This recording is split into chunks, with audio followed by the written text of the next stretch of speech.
ఎందుకంటే పార్ట్ 1 చూస్తే పార్ట్ 1 మొత్తంలో ఒక డైలాగ్ ఉంటది మీకు. అవును. చిన్నాయన కారు కొన్నాడు అని చెప్పేసి. అవును.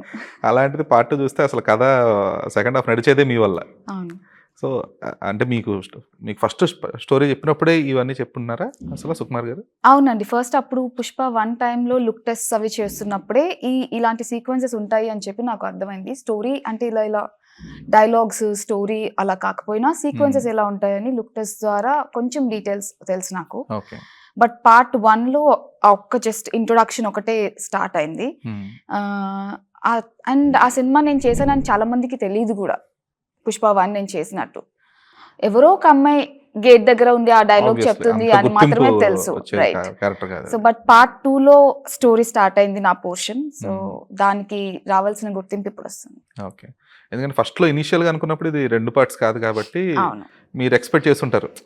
లేదు ఫస్ట్ రిలీజ్‌కే నాకు కొంచెం మంచి ఇదొస్తది. సో మీకెప్పుడు తెలిసింది 2 పార్ట్స్ అని చెప్పేసి? Towards the release only. ఆ! అండ్ షూటింగ్ టైంలో కూడా అర్థమైపోయింది నాకు. ఓన్లీ నేను ఆ టైంలో ఒక 5-6 డేస్ మాత్రమే షూట్ చేశాను పార్ట్ 1కి. ఓహ్! So okay. అనుకున్న సీక్వెన్సెస్ అవి షూట్ చేయలేదు కదా, అది పార్ట్ 2కి షిఫ్ట్ అన్నట్టు నాకు టీమ్ చెప్పారు. సో అప్పుడే అర్థమైంది.